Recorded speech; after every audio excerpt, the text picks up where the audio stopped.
Mandara news, ತಾಳ್ಮೆ, ನಿಷ್ಠೆ, ಧೈರ್ಯ ಸದಾ ನಿಮ್ಮೊಂದಿಗೆ. ನಮ್ಮ ಭಾರತದ ರಾಷ್ಟ್ರೀಯ ಹಬ್ಬವಾದ 77ನೆಯ ಗಣರಾಜ್ಯೋತ್ಸವವನ್ನು ಸರ್ವಜ್ಞನಗರ ವಿಧಾನಸಭಾ ಕ್ಷೇತ್ರದಲ್ಲಿ ಆಚರಿಸಲಾಯಿತು.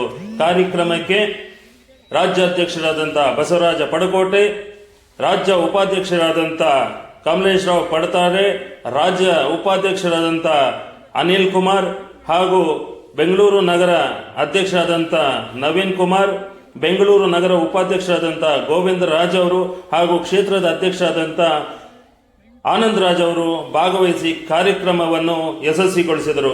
ಗಣರಾಜ್ಯೋತ್ಸವ ಧ್ವಜಾರೋಹಣ ಮಾಡಕ್ಕೆ ಬಂದಿರುವಂತ ಹಿರಿಯ ಸಮಾಜ ಸೇವಕರು ಅವರಿಗೆ ಧನ್ಯವಾದಗಳು, ಅಭಿನಂದನೆಗಳು. ಈ ಒಂದು ಕಾರ್ಯಕ್ರಮಕ್ಕೆ ನಮ್ಮ ಕನ್ನಡ ಸೇನೆಯ ರಾಜ್ಯ ಉಪಾಧ್ಯಕ್ಷರಾದ ಕಮಲೇಶ್ವರ್ ಪಡ್ತಾರೆ ಬಂದ ಅವರಿಗೆ ಧನ್ಯವಾದಗಳು. ಈ ಒಂದು ಕಾರ್ಯಕ್ರಮ ಅದ್ಭುತವನ್ನು ನಿರ್ಮಾಣ ಮಾಡಿದಂತ ಬೆಂಗಳೂರಿನ ಅಧ್ಯಕ್ಷರಾದಂತ ನವೀನ್ ಕುಮಾರ್ ಅವರು ತುಂಬಾ ಅದ್ಭುತವಾಗಿ ಧ್ವಜಾರೋಹಣ ಮತ್ತು ಅಂಬೇಡ್ಕರ್ ಪ್ರತಿಯನ್ನು ಉದ್ಘಾಟನೆ ಮಾಡಿದಂತ ಅವರುಗಳ ಅಭಿನಂದನೆಗಳು.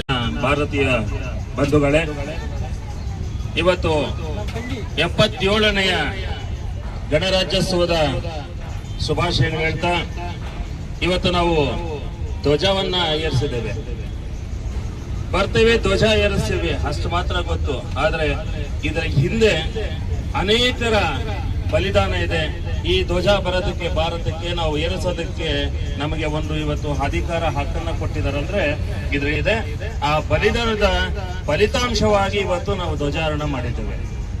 ಮತ್ತೆ ಬಾಬಾ ಸಾಹೇಬ್ ಅಂಬೇಡ್ಕರ್ ಅವರು ಯಾಕೆ ಇವತ್ತು ಅವ್ರನ್ನ ಪೂಜೆ ಮಾಡ್ತೇವೆ ಅಂದ್ರೆ 1950ರಲ್ಲಿ ನಮಗೆ ಗಣರಾಜ್ಯೋತ್ಸವ, 1947ರಲ್ಲಿ ಸ್ವಾತಂತ್ರ್ಯ ಬಂತು.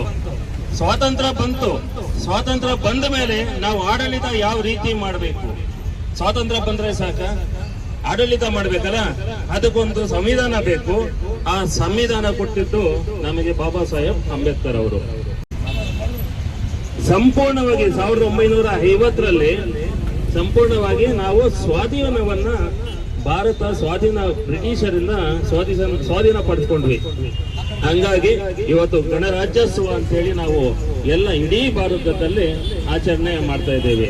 ಮತ್ತೆ ಬಾಬಾ ಸಾಹೇಬ್ ಅಂಬೇಡ್ಕರ್ ಬಹಳ ನನಗೆ ದುಃಖ ಆಗೋ ವಿಷಯ ಏನಪ್ಪಾ ಅಂದ್ರೆ, ಬಾಬಾ ಸಾಹೇಬ್ ಅಂಬೇಡ್ಕರ್ ಅವ್ರನ್ನ ಯಾವ ರೀತಿ ಗೌರವ ಕೊಡ್ಬೇಕು ನಾವು ಕೊಡ್ತಾ ಇಲ್ಲ. ನಿಜವಾಗ್ಲೂ ಹೇಳ್ಬೇಕಂದ್ರೆ ಅದು ಬಹಳ ದುಃಖ. ಯಾವ ರೀತಿ ಕೊಡ್ಬೇಕು? ನನಗೆ ಈ ಪ್ರತಿಮೆಗಳು ಇಡೋದ್ರಿಂದ ಪ್ರಾಬ್ಲಮ್ ಇಲ್ಲ, ಅದು ಸಮಸ್ಯೆ ಇಲ್ಲ. ಇಡಬೇಕು ಪ್ರತಿಮೆ ಏನಕ್ಕೆ ನಾವು ಸೂಚಿಸುತ್ತೆ, ಮುಂದಿನ ಪೀಳಿಗೆಗೆ ಇವ್ರು ಏನ್ ಮಾಡಿದಾರಂತ ತಿಳಿಸೋದಕ್ಕೆ ಈ ಪ್ರತಿಮೆಗಳನ್ನ ನಾವು ಇಡ್ತೇವೆ.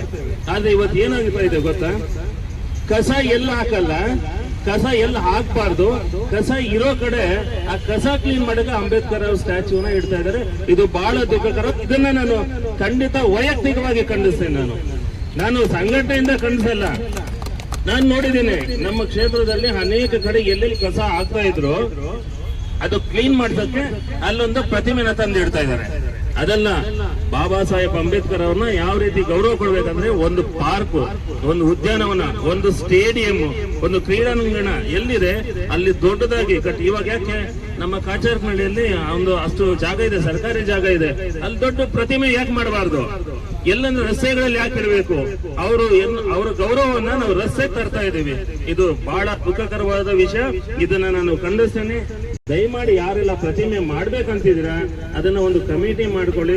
ದೊಡ್ಡ ಮಟ್ಟದಲ್ಲಿ ದೊಡ್ಡದಾಗಿ ಒಂದು ಪ್ರತಿಮೆ ಮಾಡಿ, ಕಸ ಇಡೋ ಕಡೆ ಮಾತ್ರ ದಯವಿಟ್ಟು ಅಂಬೇಡ್ಕರ್ ಅವ್ರನ್ನ ತರಬೇಡ ಅಂತ ಹೇಳ್ತಾ ನನ್ನ 2 ಮಾತನ್ನ ಮುಗಿಸ್ತಾ ಇದ್ದೀನಿ.